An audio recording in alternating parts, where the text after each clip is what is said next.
Welcome. Today we are going to be talking about employer expectations. As always, whenever we talk about anything, I always like to start with my favorite subject, which is me. So about me, first of all, I am the Career Connection Specialist here at Moore Norman Technology Center. I have worked 24 different jobs for 24 different companies. I've also interviewed over 400 people, not just in a job setting like this one, but also as a hiring manager. And I've also managed and supervised up to 26 employees at one time. And for the purposes of today, it's important to note that I am actually not a teacher technically, which is good because if I did teach, I would probably be like this.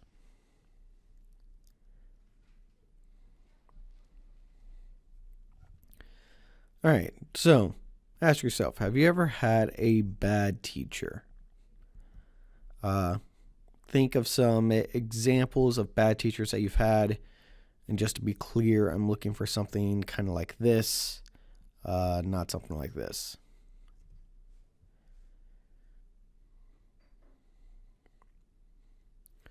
All right, so as you're thinking about your bad teacher that you had, here's a little video about a bad teacher that you might be able to relate to. So, in conclusion, the shark is a majestic creature, but at its heart of hearts, it is a killing machine that will tear your body apart in less time than it takes to say, "I wish I never set foot in the ocean." Are there any questions? Okay, let's move on to crocodiles.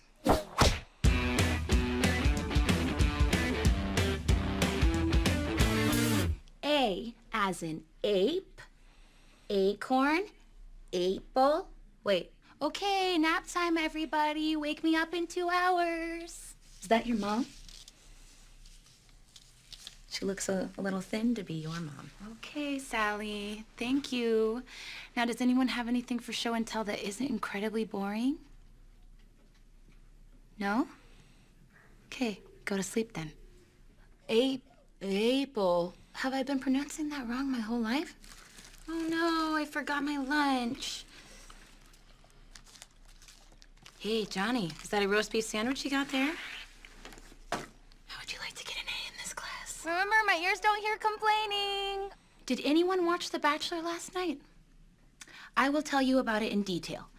Susie, I don't care about your problems, okay? Oh, she's bleeding.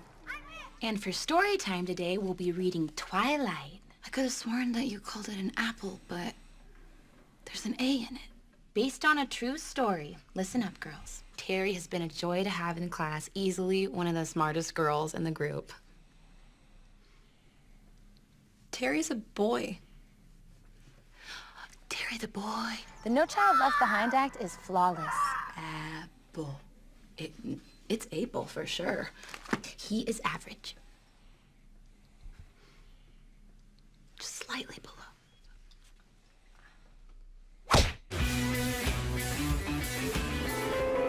All right, so if that reminds you of a teacher that you've had before, then you know exactly what a bad teacher is like.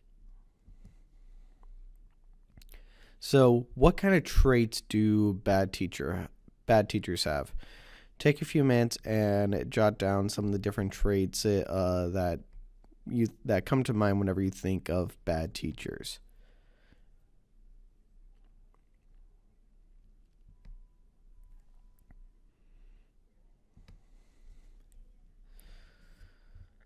Alrighty, now think about a good teacher that you've had. And just for the record, I'm not talking about a great teacher, not one that, completely changed your life. I'm just talking about a good teacher. And again, I would like you to take a couple minutes to jot down some of the traits that good teachers have.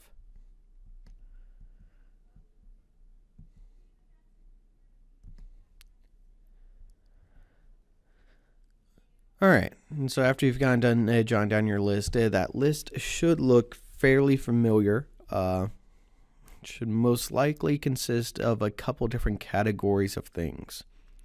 So, for instance, here's an example of what employers expect. Hard skills. If you put down that a bad teacher doesn't know their subject matter and a good teacher does know what they're teaching, then yes, that would absolutely be a hard skill for them to have.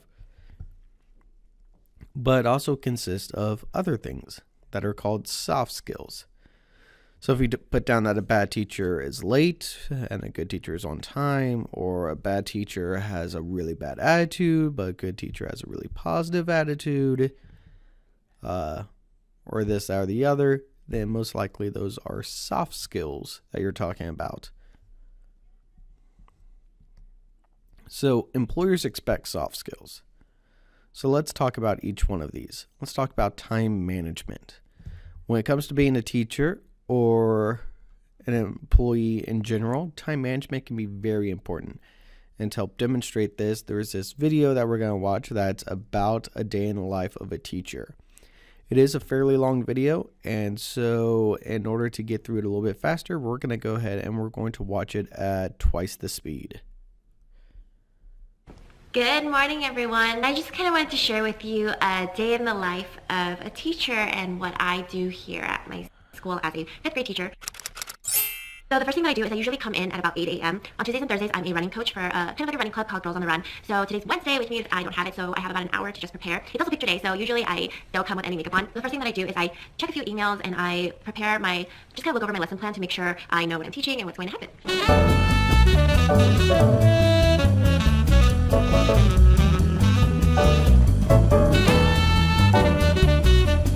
It's also a student's birthday today, and so we have our kids bring in a treat as well as apple cider or some type of sparkling drink so that we can toast our birthday person. So today our child brought Krispy Kreme and some apple cider right over here. Yesterday I had some time to stay after school, so I put up the schedule for them already. So they have Spanish first thing in the morning, then we have our morning meeting, then we have math, recess, it's also picture day, so they're taking their photos. They have literature, PE, lunch, writing, library, then they work on their agendas and write down all of their homework, and then they have social studies. Since it's a new month, we wrote new hopes and dreams. Instead of having hopes and dreams for the entire year, I change it every month just to kind of have them hold themselves accountable. So this is our morning message. Today I'm going to focus on kindness and how we can be kind to one another today. So we will spend some time listing some ways that people can be kind to one another. A few moments later. It's already lunchtime. So for lunch, I'm having curry with potatoes, carrots, and some beef with brown rice. Usually I'll have some type of protein, brown rice, and vegetable. I have math books I need to grade. These are actually their homework books.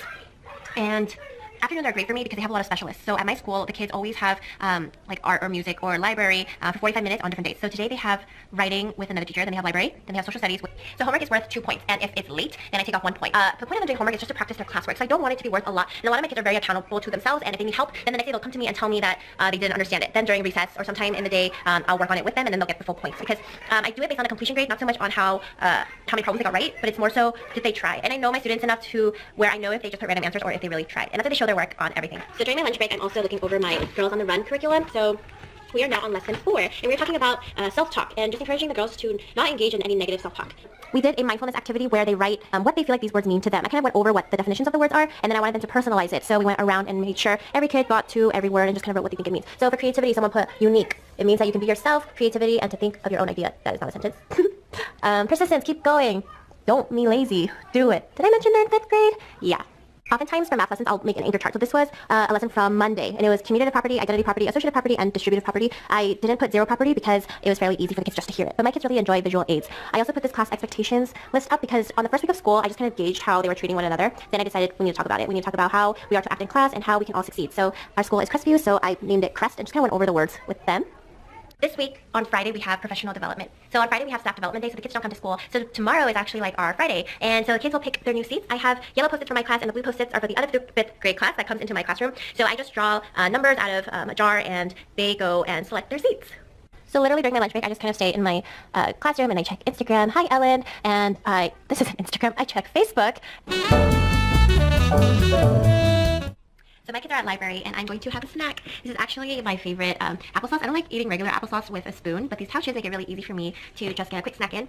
I try to eat every hour or every 2 hours, so yeah, I'm always hungry. Something else I need to do today is look through homework assignments and see what kids are missing, and then send this home today. Their parents need to sign it, knowing that their child is missing more than one assignment. We're also using Spelling City, which compiles all of the spelling words the kids have for the week, and then they can take their tests online, and they can also do activities online. This is my first time using it, so I need to just kind of play with it and figure out what are some other things that my kids can do.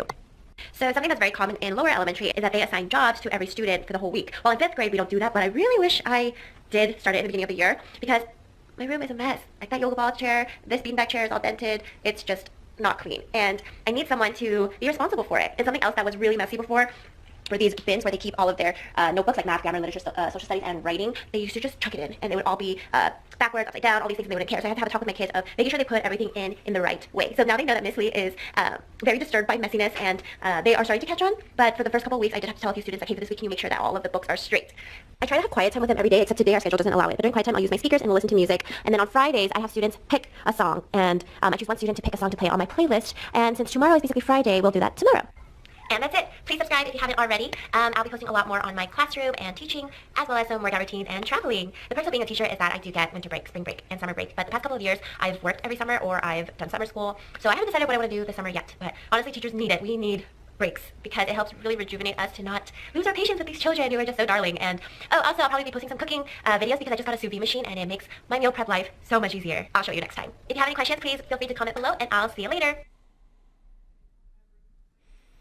All right. So, as you probably can tell from the video, time management can be very, very important, especially when it comes to teaching, but it's important for just about any job. Most likely, if you've had a job, you've had at least one manager that loves to use the phrase, if you have time to lean, you have time to clean. And that is definitely the catchphrase for any disliked manager ever. But the reason why that phrase is so common is because it emphasizes the importance of time management. If you've had a job that you've worked at for over a year, chances are you always know of stuff that there is to do. And you probably get frustrated at new employees who take care of a tiny bit of stuff and then chill out to claiming that there's nothing to do, that they've already done it all. Whenever you've been there long enough that no, there's always something to do. So time management is very, very important to employers. All right, appearance. How many of you have heard the phrase, dress for the job that you want, not the job that you have? Right. It's a very common phrase. The one problem with that phrase is that you sometimes end up dressing inappropriately, and then you end up in a disciplinary meeting dressed as Batman at your work. So when it comes to dressing for the job that you want, I still recommend make sure that you are dressed appropriately for your current job, but you can always take it up a notch, and if you want a promotion, dress like your boss does. I've used that tactic before myself. I worked at a store and I knew that a supervisor position would be becoming available, and I actually worked with a lot of really good employees, so all of us had the dedication and work ethic to get promoted to a supervisor. So in order to help me stick out even more, I just started showing up every day dressed like my boss does, and it worked. I got offered a promotion over everyone else because I already looked the part. So dress appropriately for your job. Make sure that you can still carry out your job tasks with what you're wearing. All right, attitude.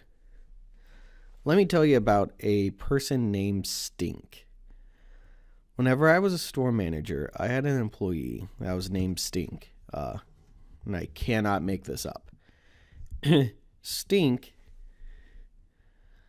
her real name was Christine, but she was given the nickname Stink by her family because of her stinky attitude. Getting her to do anything was a constant battle. One of the major things that caused her to ultimately lose her job was she would not adhere to the dress code there. Now, granted, our dress code was very lax.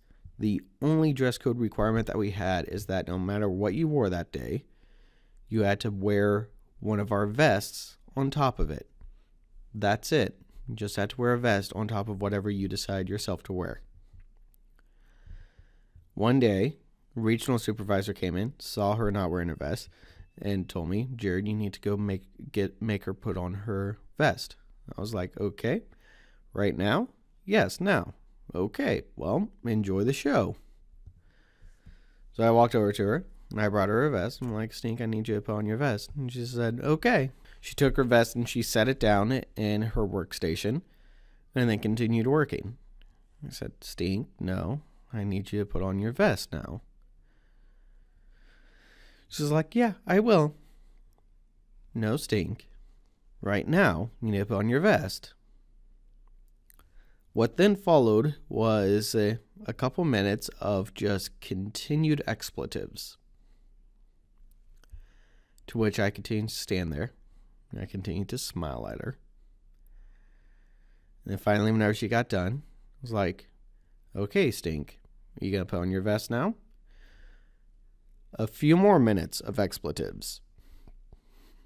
To which then, after she got done, it's like, okay, Stink, you're putting on your vest now. To which she then angrily put on her vest. And then ultimately got fired like a week later. Some days can be really, really bad and can be really hard to have a positive attitude at work. But one of the most important skills that you can learn is how to just smile despite what's going on.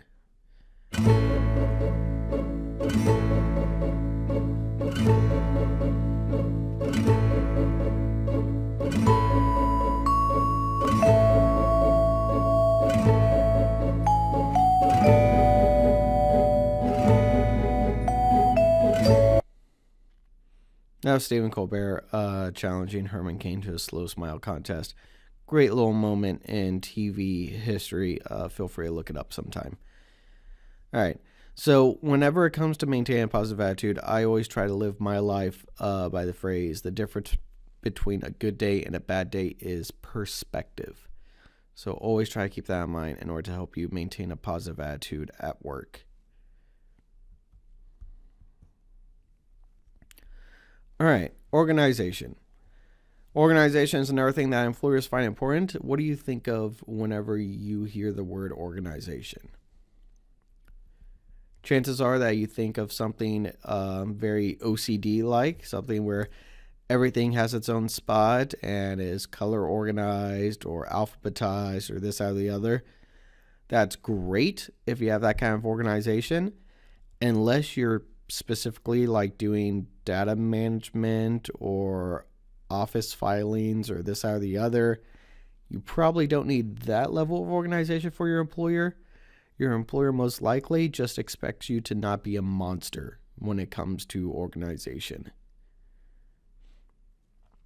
And at the very least, your employer expects you to at least not create a safety hazard from your disorganization.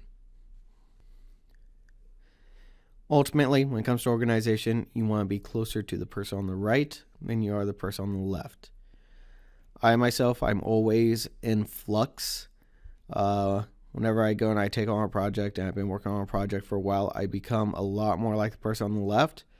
But as soon as I get that project done, I try to quickly go and push myself back towards being the person on the right, just in time to really get into another project and drift back towards the left, and then finish that up, and then work on, and then get things organized back to the person to the right, etc., etc. It's a never-ending cycle. All right, problem solving. Problem solving is really important. In case you can't tell, the picture on the left is a snail that is in a salt maze, because problem solving your life could depend on it someday. I have a little video that will hopefully work that has a dog do some problem solving, and I love it because if you watch closely, you can see every little thought and new theory and idea that this dog has.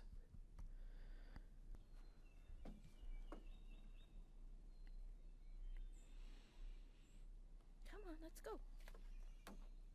Come on. Come on.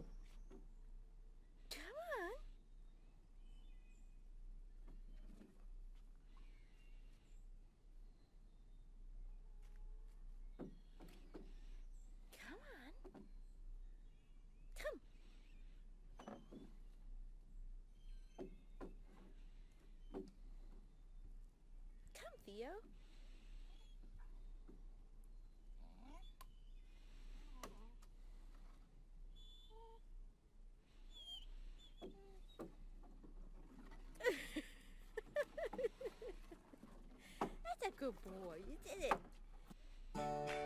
Could you see the steps that that dog was taking in order to help solve that problem?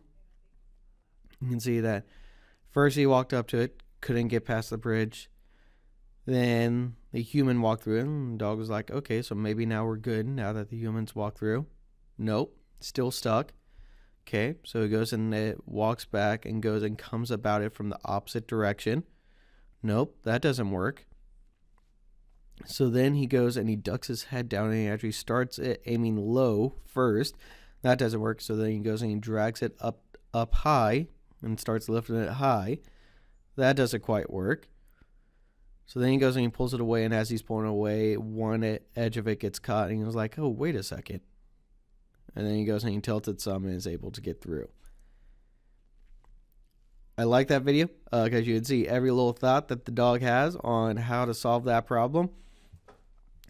Do note that whenever it comes to problem solving, chances are your employer isn't going to expect a ton of problem solving from you. As you get higher and higher in a position, once you get supervisor and then district or corporate or this, that, or the other, they expect more and more problem solving.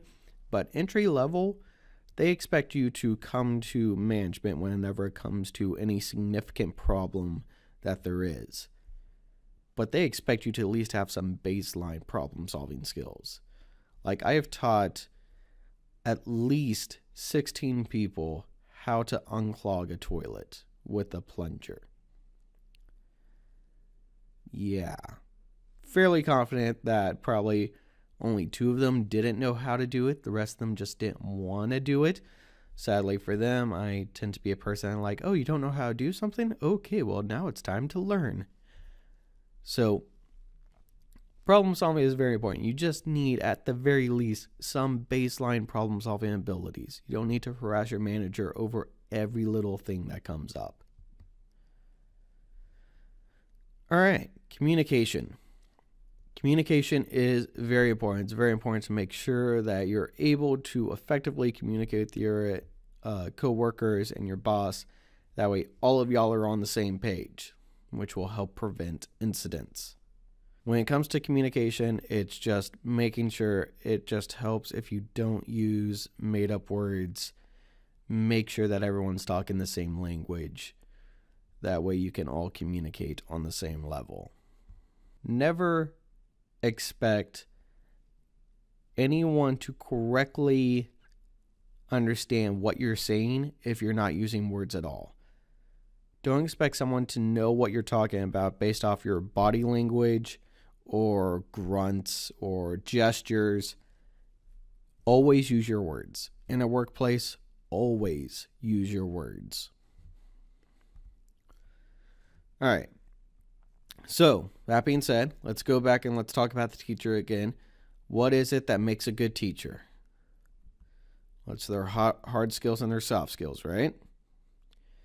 Well, what makes a good teacher is also what makes a good employee.